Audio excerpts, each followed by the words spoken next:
एक आदमी एक क्लब की डांसर से obsessed है। इसी क्लब का ओनर इस लड़की को छोड़ना नहीं चाहता। यहाँ पर और भी चीजें प्ले में है, यही इस मूवी को इंटरेस्टिंग बनाती है। आज की हमारी मूवी एक्सोटिका ये 1994 की एक हॉलीवुड मूवी है। वीडियो स्टार्ट करने से पहले मैं आप सबसे रिक्वेस्ट करना चाहता हूँ, अगर आपको ये वीडियो अच्छा लगता है तो प्लीज इस वीडियो को लाइक और कमेंट जरूर कर दीजिएगा। इससे चैनल को बहुत सपोर्ट मिलता है। अब बिना किसी देरी के एक्सप्लेनेशन स्टार्ट करते हैं। मूवी स्टार्ट होती है और हमारा मेन कैरेक्टर जिसका नाम है थॉमस, हम देख सकते हैं कि एयरपोर्ट पर है। वहाँ उसकी बैग्स वगैरह चेक हो रही है। जहाँ चेकिंग हो रही है वहाँ एक मिरर है और उसके पीछे कुछ ऑफिसर्स है। इनकी बातों से हमें पता चलता है कि थॉमस पर वो शक कर रहे हैं। चेकिंग के बाद थॉमस बाहर निकला। वो जहाँ जाने वाला था वहाँ और एक आदमी जाने में इंटरेस्टेड था। उसने थॉमस से कहा कि हम दोनों कैब शेयर कर लेंगे। थॉमस भी इसके लिए एग्री करता है। जब वे दोनों टैक्सी में हैं तो हम देख सकते हैं कि थॉमस एक चीज को चेक कर रहा है, यानी कि एयरपोर्ट पर उसने कुछ छुपाया हुआ था। एयरपोर्ट पर मिला हुआ आदमी और थॉमस एक घर जाने के लिए फेयर शेयर करने वाले थे, पर जब ये आदमी टैक्सी से उतरा तो थॉमस को उसने एक टिकट दिया। एक कंसर्ट के लिए टिकट है। इस आदमी ने कहा कि अगर तुम नहीं जाना चाहते तो बाहर खड़े होकर इस टिकट को सेल कर सकते हो, इससे उससे पैसे मिल जाएंगे। डायरेक्टली यह आदमी थॉमस को पे नहीं करता।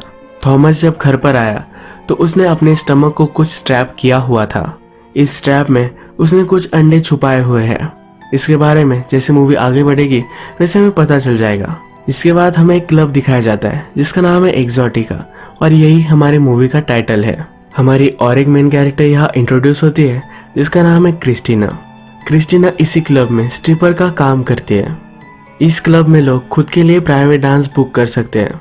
तो जो भी लड़कियां यहाँ काम करती है तो इनके इंट्रोडक्शन का काम एरिक करता है। वो सब लोगों से कहता है कि आप इस लड़की के साथ प्राइवेट सेशन भी कर सकते हो, यही इसका काम है। इसी क्लब में और भी हमारा एक मेन कैरेक्टर हम देख सकते हैं जिसका नाम है फ्रांसिस। फ्रांसिस यहाँ ऑडियंस में बैठा हुआ है। स्टेज पर क्रिस्टीना अपना शो करती है, उसके बाद फ्रांसिस अपना प्राइवेट सेशन बुक करता है। इसके पैरेलल के सीन में हम देख सकते हैं कि थॉमस के पास कंसर्ट की टिकट है। वो खुद इस कंसर्ट को देख सकता है या टिकट सेल कर सकता है। वो फिर उसका एक टिकट किसी और को सेल करता है और एक कंसर्ट देखने के लिए जाता है। जिस आदमी के साथ उसने एक कंसर्ट देखा उसे वो चेकआउट कर रहा था। शो खत्म हो जाने के बाद इसी आदमी से थॉमस बात करता है। कहता है कि मुझे गिफ्ट मिले थे और मैंने तुम्हें अब ये सेल किए हैं तो मुझे बुरा लग रहा है। उस आदमी को उसके पैसे वो वापस कर देता है। उस आदमी को लगता है कि शायद थॉमस उसे लाइक करता है। वो फिर उसे पूछता है अगर तुम चाहो तो मैं तुम्हें ड्रिंक पर ले जा सकता हूँ। थॉमस इसके लिए मना कर देता है। इसके बाद हमें फिर से क्लब दिखाया जाता है। फ्रांसिस शो देख रहा था पर वो स्ट्रेसफुल है, इसी वजह से वहां से चला जाता है। इसके बाद नेक्स्ट सीन में हम देखते हैं कि थॉमस अपने बेबी सिटर को उसके घर छोड़ रहा है। पहले बेबी सिटर फ्रांसिस से बहुत सारे क्वेश्चन पूछती थी। फ्रांसिस उसे कहता है क्या मैं इतना बोरिंग हूँ कि तुम मुझे अब कोई भी क्वेश्चन नहीं पूछती। वो हमेशा अपने हेडफोन्स लगाकर ही गाड़ी में बैठती है। वो कहती है कि ऐसा नहीं है, अगर आप चाहो तो मैं आपसे क्वेश्चन पूछ सकती हूँ। इसके बाद ही बेबी सिटर वहाँ से चली जाती है। एक्चुअल में फ्रांसिस जब भी घर से बाहर जाता है तो इसी बेबी सिटर को घर पर रख कर जाता है। इसके नेक्स्ट सीन में हम फिर से क्लब देखते हैं। क्लब में सब लड़कियों को इंट्रोड्यूस करवाने वाला एरिक इसे उसके बॉस ने बुलवाया है। बॉस का नाम जोए है। जोए एरिक से कहती है कि जब तुम और लड़कियों को इंट्रोड्यूस कराते हो तो तुम्हारी टोन नॉर्मल होती है। जब क्रिस्टीना की बारी आती है तो तुम अपने इमोशंस में बह जाते हो, उसकी बहुत तारीफ करते हो। वो कहती है कि अब तुम्हें ये करना कम कर देना चाहिए। बॉस उससे कह रही थी कि इस इंट्रोडक्शन के पार्ट में वो खुद इन्वॉल्व होना चाहती है। एरिक कहता है कि मैं जो काम करता हूँ ये बहुत ही इम्पोर्टेंट है। लोगों को मैं कन्विंस करता हूँ कि इन लड़कियों के साथ उन्हें प्राइवेट सेशन चाहिए। तुम्हारी इस हालत में अगर तुम ये काम करोगी तो लोगों को ये अच्छा नहीं लगेगा। एक्चुअल में जोए प्रेग्नेंट है, इसी वजह से वो कह रहा था। हमें इस सीन से पता चलता है कि ये बेबी एरिक का है। इस बेबी के बारे में जोए एरिक से बात करती है। उसे पूछती है इस बेबी के बारे में तुम्हें क्या लग रहा है, तुम फील क्या कर रहे हो। एरिक कहता है मुझे तो बहुत सारी फीलिंग्स आ रही है पर ये सब मुझे दबा कर रखनी पड़ेगी। इनके बीच में एक कॉन्ट्रैक्ट है। इस बेबी का फादर एरिक तो है पर फिर भी जोए और एरिक में एक प्रोफेशनल रिलेशनशिप है। जोए को बेबी चाहिए था तो एरिक ने सिर्फ उसे हेल्प की थी। बेबी के बर्थ के बाद एरिक से उसका कोई भी रिलेशनशिप नहीं रहेगा। इसी तरीके का एक कॉन्ट्रैक्ट है। इसके बाद नेक्स्ट सीन में हम देखते हैं थॉमस एनिमल सेल करता है। उसके पास उससे मिलने के लिए फ्रांसिस आता है। फ्रांसिस एक अकाउंटेंट है। अब एरिक का जो बिजनेस है इसे वो ऑडिट करने वाला है। इन दोनों में कन्वर्सेशन होती है। थॉमस फ्रांसिस से पूछता है ये सब ऑडिट करने में तुम्हें कितना टाइम लगेगा। फ्रांसिस कहता है कि तुमने अपने बुक सही से नहीं लगाए हैं तो मुझे 1 वीक तक लग सकता है। हम देख सकते हैं कि थॉमस का ऑडिट हो रहा है तो ज़रा टेंशन में है। इसके बाद नेक्स्ट सीन में हम देखते हैं क्रिस्टीना जोए के साथ बात कर रही है। पहले क्रिस्टीना और एरिक का अफेयर था, अब उनका ब्रेकअप हो चुका है। क्रिस्टीना अब जोए के साथ रिलेशनशिप में है।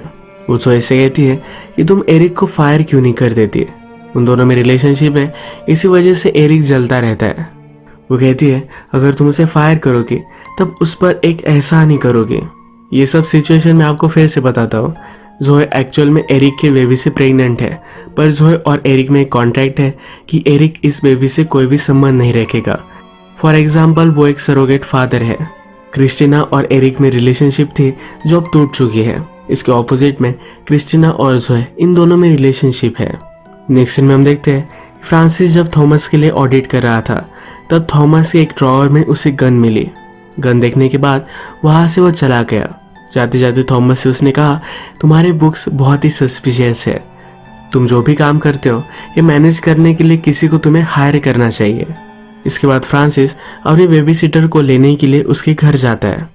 बेबी सिटर के जो फादर है ये भी फ्रांसिस के अच्छे फ्रेंड है। फ्रांसिस फिर बेबी सिटर को घर पर छोड़कर क्लब में क्रिस्टीना का डांस देखने के लिए पहुंच जाता है। इसके पैरेलल के सीन में हम देखते हैं थॉमस ने फिर से कंसर्ट के लिए 2 टिकट्स बाय किए हैं। लास्ट टाइम उसने जो किया था यही वो फिर से करने वाला है। एक स्ट्रेंजर के साथ कंसर्ट देखने वाला है।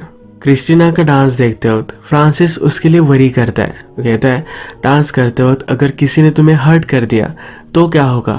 अगर तुम्हें प्रोटेक्ट करने के लिए मैं यहाँ नहीं होऊंगा तो फिर क्या होगा। क्रिस्टीना कहती है तुम हमेशा मुझे प्रोटेक्ट करोगे, कोई भी वरी मत करो। अब ये क्या था इसकी मिस्ट्री हमें मूवी में आगे पता चलेगी। घर आने के बाद अपनी बेबी सीटर को फ्रांसिस घर छोड़ता है। उसकी बेबी सीटर कहती है कि जब भी तुम घर पर आते हो तो मेरे फादर बहुत ही अनकंफर्टेबल महसूस करते हैं। क्या आप दोनों एक दूसरे के फ्रेंड्स नहीं हैं? फ्रांसिस कहता है कभी कभी फ्रेंडशिप उसी तरीके से होती है, जैसे आप बड़े होते जाते हो तब आपके साथ एक बैगेज होता है, यानी कि इमोशनल कुछ बुरी चीज़ें आपके साथ हुई होती है जो आप साथ लेकर चलते हो। फ्रांसिस फिर उसे समझाता है कि इस बैगेज के साथ आप फ्रेंडशिप करते हो, कभी कभी इसे आप हाइड करते हो और कभी कभी नहीं। कुछ लोग तो फ्रेंडशिप भी नहीं रखते। तुम्हारे फादर इस टाइप के बैगेज को छुपाते नहीं और फिर भी मेरे साथ फ्रेंडशिप में है। वो कहता है कि शायद हम दोनों की फ्रेंडशिप अनकंफर्टेबल है, पर कभी कभी फ्रेंडशिप उस तरीके से हो सकती है। फ्रांसिस से बेबी सिटर ने बात की तो उसे बहुत अच्छा लगता है। इसके बाद नेक्स्ट सीन जो हम देखते हैं एक पास्ट का है। एक सर्च पार्टी चल रही थी, यानी कि कुछ लोग मिलकर कुछ ढूंढ रहे थे। वहीं पर फर्स्ट टाइम एरिक और क्रिस्टीना मिले थे। क्रिस्टीना एरिक से पूछती है कि अपने लाइफ में तुम क्या करना चाहते हो। एरिक क्रिस्टीना से कहता है कि अब तो मैं टैक्सी ड्राइवर हूँ, पर मैं डीजे वगैरह बनना चाहता हूँ, मेरी वॉइस के साथ कुछ करना चाहता हूँ। क्रिस्टीना एरिक से कहती है कि मुझे लगा था कि तुम ऐसा ही कुछ करते हो, तो तुम्हारी वॉइस बहुत ही अच्छी है, तुम्हारी बातें सुनना इससे बहुत ही ईजी हो जाता है। एरिक क्रिस्टीना से पूछता है क्या तुम्हारे कोई फ्रेंड्स है। क्रिस्टीना कहती है कि मेरे ज़्यादा कुछ फ्रेंड्स नहीं है। एरिक क्रिस्टीना से कहता है कि आज मुझे लग रहा है कि मेरे कोई फ्रेंड्स होने चाहिए थे। क्रिस्टीना पूछती है कि ऐसा क्यों, तो कहता है कि आज मैं तुमसे मिला हूँ तो इस सब के बारे में मेरे फ्रेंड्स को कहना चाहता हूँ। पहली बार मिलने के बाद ही वो क्रिस्टीना को अब बहुत ही लाइक करने लग चुका है। अब प्रेजेंट में हम देखते हैं कि जब भी एरिक और क्रिस्टीना एक दूसरे के सामने आते हैं तो घिनौनी नज़रों से एक दूसरे को देखते हैं। इन दोनों में रिलेशनशिप बहुत ही अब खराब हो चुकी है। इसी टाइप के एक इनकाउंटर के बाद क्रिस्टीना जोए के पास आती है। वो जोए को कहती है कि तुम में और एरिक में जो कॉन्ट्रैक्ट है इससे मैं डिस्गस्टेड हूँ। इसके पैरेलल में हम देखते हैं कि थॉमस एक स्ट्रेंजर के साथ कंसर्ट देखने के लिए आया हुआ है। जिसके साथ वो था उसे वो लाइक कर रहा था। लास्ट टाइम उसने जैसा किया था, कंसर्ट हो जाने के बाद जिसके साथ वो कंसर्ट देख रहा था उसके पैसे उसे वापस कर दिए। यही ट्रिक वो फिर से इस आदमी के साथ भी करता है। इस आदमी को लाइक करता है तो फिर ये दोनों थॉमस के घर पर आते हैं। घर आने पर थोड़ी सी बातें करते हैं, हैंग आउट करते हैं। थॉमस के घर पर यह आदमी कुछ अंडे देख सकता है। ये थॉमस ने अच्छी तरीके से प्रोटेक्ट करके रखे हैं। इस बारे में वो आदमी थॉमस से पूछता है। ये जो अंडे हैं ये बहुत ही रेयर एनिमल्स के हैं। इसके बाद ये दोनों इंटीमेट हो जाते हैं। आज रात फिर से फ्रांसिस क्रिस्टीना का डांस देखने के लिए आया। वो फिर से वरी कर रहा था कि जब वो क्रिस्टीना के साथ नहीं होता है तो शायद उसे कोई हर्ट कर सकता है। इसके बाद वो बहुत ही डिस्टर्ब हो गया और वॉशरूम चला आया। फ्रांसिस जनरली क्रिस्टीना को पूरी रात के लिए बुक कर लेता है। पूरी रात तक उसका डांस देखता रहता है। वो अच्छे से बात करते हैं तो एरिक जेलस हो जाता है। फ्रांसिस जब वॉशरूम आया हुआ था तो उसके पीछे पीछे एरिक आ गया। उससे वो बात करता है। एरिक कहता है, तुम और क्रिस्टीना अब बहुत ही अच्छे फ्रेंड्स बन चुके हो। वो किसी के साथ भी इतना क्लोज नहीं है। तुम दोनों बहुत ही क्लोज हो। क्या तुम्हें नहीं लगता कि तुम्हें उसे अब टच करना चाहिए? उसे वो पसंद आएगा। एरिक फ्रांसिस को ट्रिक कर रहा है। फ्रांसिस भी ज़्यादा कुछ सोचता नहीं और जब क्रिस्टीना के पास आता है तो उसे टच करने की कोशिश करता है। एरिक फिर उसके पास जाकर उसे मारकर क्लब से बाहर निकाल देता है। यहाँ डांस करते वक्त डांसर को टच करना अलाउड नहीं है। फ्रांसिस बहुत ही हर्ट हो चुका था। शायद उसे फिर से क्लब में भी नहीं आने देंगे। रात में जब अपनी बेबीसिटर को घर पर छोड़ रहा था तो उसकी बेबीसिटर ने उसके सर पर एक चोट देखी। वो पूछती है, क्या तुम ठीक हो? फ्रांसिस को अब अपने खुद के एग्जिस्टेंस पर क्वेश्चंस आ रहे हैं। वो कहता है, जब हमने किसी से मांगा ही नहीं कि हमें इस वर्ल्ड में रहना है तो हम क्यों रह रहे हैं? उसे सुसाइड के थॉट आ रहे हैं। एरिक ने फ्रांसिस को क्लब से बाहर निकाल दिया तो फ्रांसिस कोई केस वगैरह न करे, तो इसी वजह से जोए उससे क्वेश्चंस पूछती है। कहती है कि तुम्हें उसे वार्निंग देनी चाहिए थी, डायरेक्टली उसे बाहर क्यों फेंक दिया? एरिक कहता है कि मेरा इम्पल्सिव डिसीजन था। मुझे लगा था शायद वो क्रिस्टीना को हर्ट करेगा। क्रिस्टीना भी इस कन्वर्सेशन में फ्रांसिस की साइड लेती है। कहती है, फ्रांसिस ने मुझे टच तो किया पर उसका वैसा मीनिंग नहीं था। जो है इस बात को सही से समझ नहीं पाती। प्रीवियस के सीन में हमने देखा था कि थॉमस एक आदमी के साथ इंटीमेट हुआ था। जब सुबह होती है तो वो आदमी वहां से जा चुका है और थॉमस के अंडे भी वहां से गायब है। फ्रांसिस उस आदमी को कॉल लगाता है तो आदमी कहता है, मैं तुमसे फिर से मिलना चाहता हूँ, इसलिए वो अंडे लेकर जा चुका है। इसके बाद हम फिर से फ्लैशबैक का सीन देख सकते हैं। ये जो सीन है इसमें एरिक और क्रिस्टीना फर्स्ट टाइम मिले हैं और वो कुछ ढूंढ रहे हैं। इन दोनों में बहुत सारी बातें हुई और एरिक को क्रिस्टीना बहुत ही अच्छी लगती है। क्रिस्टीना से कहता है, कभी कभी मुझे लाइफ में लगता है कि मैं कभी भी सेटिस्फाइड नहीं होऊंगा। इसी वजह से मुझसे बहुत सारी चीज़ें छूट जाती है। अब मैं तुमसे मिला हो तो तुम मुझे बहुत ही अच्छी लगी। मुझे लगता है शायद तुम भी मुझे छोड़कर चली जाओगे। इसके बाद हम फिर से प्रेजेंट देखते हैं। लास्ट नाइट फ्रांसिस जो भी बातें कर रहा था इससे उसकी बेबीसिटर वरीड है। वो अपने डैड से कहती है, फ्रांसिस के लिए मैं अब बेबीसिट नहीं करना चाहती। यहाँ हमें पता चलता है फ्रांसिस की पहले फैमिली हुआ करती थी। फैमिली की डेथ के बाद भी फ्रांसिस बेबीसिटर को घर पर लेकर जाता है और घर का ख्याल रखने के लिए कहता है। लास्ट नाइट जो हुआ था फ्रांसिस को डायरेक्टली क्लब से बाहर निकाल दिया गया था। तो क्रिस्टीना से और वो फिर से बात करना चाहता है। उसे कुछ क्वेश्चंस है पर वो क्लब में नहीं जा सकता। वो जब थॉमस को ऑडिट करने के लिए फिर से उसके पास आया तो उसने उससे बात की। फ्रांसिस ने कहा कि तुम क्लब में जाना, वहाँ जाकर क्रिस्टीना से मिलना। फ्रांसिस ने उसे कुछ क्वेश्चंस दिए हैं। कहता है, मैं ये सब क्वेश्चन क्रिस्टीना से पूछने हैं। थॉमस ये नहीं करना चाहता। फ्रांसिस कहता है, मुझे तुम्हारे इलीगल बिजनेस के बारे में पता है। जो एनिमल के अंडे तुम सप्लाई करते हो ये $200,000 का तुम्हारा बिजनेस है। तुम सही से उसकी अकाउंटिंग नहीं रखते, जो मैंने अब पकड़ लिया है। गवर्नमेंट को तुम पर पहले ही शक था, जो मैं कंफर्म कर सकता हूँ। फ्रांसिस ने अब जो थॉमस को ब्लैकमेल किया है तो थॉमस के पास भी ज़्यादा कुछ ऑप्शन नहीं है। वो रात में जाता है और क्रिस्टीना का डांस बाय करता है। थॉमस क्रिस्टीना से पूछता है, जिस आदमी के लिए कल तुम डांस कर रहे थे उसे बाहर क्यों फेंक दिया गया? क्रिस्टीना थॉमस से कहती है कि उसे मुझे टच नहीं करना चाहिए था। थॉमस पूछता है, तुम्हें क्या लगता है उसके माइंड में चल क्या रहा था जब उसने तुम्हें टच किया? क्रिस्टीना कहती है, हम दोनों में रिलेशनशिप बहुत ही अलग है। कुछ सालों पहले उसकी वाइफ और डॉटर का मर्डर हो गया था। पुलिस को लगा कि यह मर्डर फ्रांसिस ने ही किया है। उन्होंने फ्रांसिस को बहुत टॉर्चर किया था। बाद में रियल किलर पकड़ा गया और फ्रांसिस फ्री था। पर अब भी फ्रांसिस को इस चीज़ के बारे में बहुत बुरा लगता है। अपनी फैमिली को बहुत ही मिस करता है। फ्रांसिस और क्रिस्टीना एक दूसरे को जानते हैं और वो कहती है कि हम दोनों में एक अंडरस्टैंडिंग थी। कुछ अनस्पोकन रूल्स थे जो उसे नहीं तोड़ने चाहिए थे। क्रिस्टीना और थॉमस में कन्वर्सेशन बहुत ही डीप हो चुकी थी।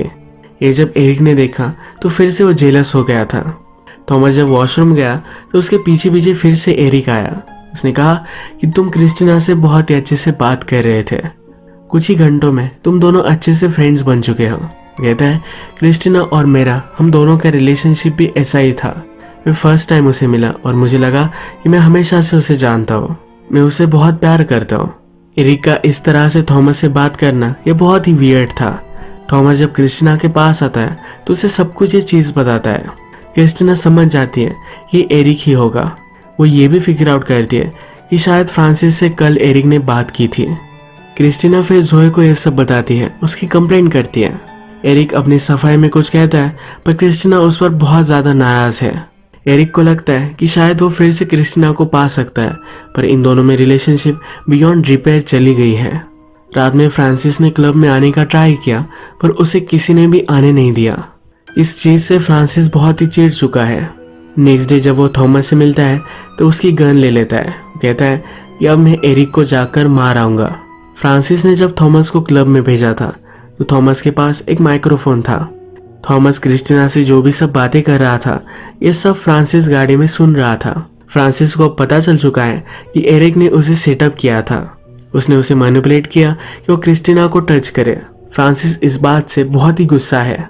वो नेक्स्ट दिन जब थॉमस से मिलने के लिए आता है, थॉमस की गन वो ले लेता है। थॉमस उससे कहता है तुम ये क्या कर रहे हो। फ्रांसिस कहता है मेरी लाइफ में मुझसे सब चीज़ें छीन ली गई है। वो क्लब में आकर क्रिस्टीना से जब बात करता था तो उसे अच्छा लगता था। अब ये भी चीज़ एरिक की वजह से उसे छीन गई है। अब वो एरिक को मार डालना चाहता है। फ्रांसिस ने फिर थॉमस के साथ प्लान बनाया। उसने कहा कि तुम जाकर क्रिस्टीना को टच करना। एरिक जब तुम्हें क्लब से बाहर निकालेगा तब मैं उसे मार डालूंगा। ये उनका प्लान एग्जीक्यूट हो ही रहा था तभी एरिक खुद से क्लब से बाहर निकल गया। फ्रांसिस के हाथ में उसने गन देखी। एरिक कहता है मैं तुम्हारे बारे में सब कुछ जानता हूँ, अगर तुम चाहो तो मुझे मार सकते हो। वो उसे एक बात बताता है। कहता है तुम्हारी बेटी की डेड बॉडी मुझे ही मिली थी। एरिक अपने ब्रेकअप की वजह से दुखी है और फ्रांसिस अपनी बेटी की वजह से। फ्रांसिस फिर अपना माइंड चेंज कर लेता है और रोने लग जाता है। ये एक दूसरे को सहारा देते हैं। अब हम फ्लैशबैक में भी देख सकते हैं कि जब एरिक और क्रिस्टीना कुछ ढूंढ रहे थे तो उन्हें फ्रांसिस की बेटी की ही बॉडी मिली थी। इसके बाद हमें और भी एक फ्लैशबैक दिखाया जाता है जिसमें फ्रांसिस और क्रिस्टीना में क्या रिलेशनशिप थी हमें पता चलेगा। जब फ्रांसिस की वाइफ और डॉटर जिंदा थी तो डॉटर को बेबी सिट करने के लिए क्रिस्टीना हमेशा आया करती थी। बेबी सिट हो जाने के बाद फ्रांसिस हमेशा क्रिस्टीना को घर छोड़ता था। यहाँ पर वो बहुत सारी बातें करते थे। फ्रांसिस हमेशा अपनी डॉटर की तारीफ करता था। एक दिन क्रिस्टीना ने फ्रांसिस से कहा जिस तरह से अपनी डॉटर पर तुम प्राउड हो उस तरह से कभी भी मेरे पेरेंट्स नहीं हो सकते। अपने पेरेंट्स को लेकर वो बहुत ही दुखी थी। क्रिस्टीना के घर में सही से इन्वायरमेंट नहीं था। फ्रांसिस ने क्रिस्टीना को घर छोड़ दिया।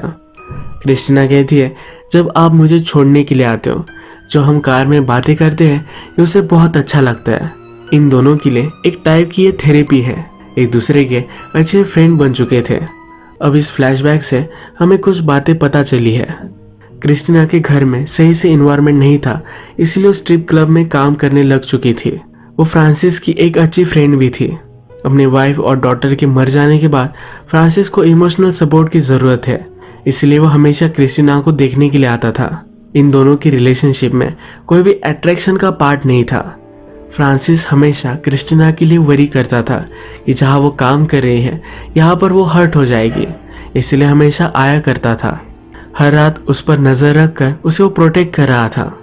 मूवी में हमने देखा है कि जब फ्रांसिस अपनी बेबी सिटर से बात करता है तो उसे अच्छा लगता है। अपनी बेबी सिटर में वो क्रिस्टीन को देखता था। वो अपनी लाइफ से अभी भी मूव ऑन नहीं कर पा रहा, इसलिए अपने वाइफ और डॉटर के मर जाने के बाद भी वो घर पर एक बेबी सिटर रखता है। ये मूवी मेनली हार्ट ब्रेक और पेन से डील करती है। इस मूवी के कैरेक्टर्स एक दूसरे में कुछ ना कुछ सिंपैथी ढूंढते हैं। फ्रांसिस के साथ जो भी हुआ इसके बाद वो मूव ऑन करने की कोशिश करेगा। इसी तरीके से एक थोड़े से क्लिफ हैंगर पर इस मूवी की एंडिंग हो जाती है। आपको वीडियो अच्छा लगा तो प्लीज़ इस वीडियो को लाइक कर दीजिएगा। मैं बहुत सारी मूवीज़ लेकर आता रहता हूँ तो प्लीज़ इस चैनल को सब्सक्राइब करिए और बेल नोटिफिकेशन आइकन दबाना मत भूलिएगा। हम फिर से मिलेंगे और एक नई मूवी के साथ। तब तक के लिए थैंक यू और आप अपने आप का ख्याल रखिए।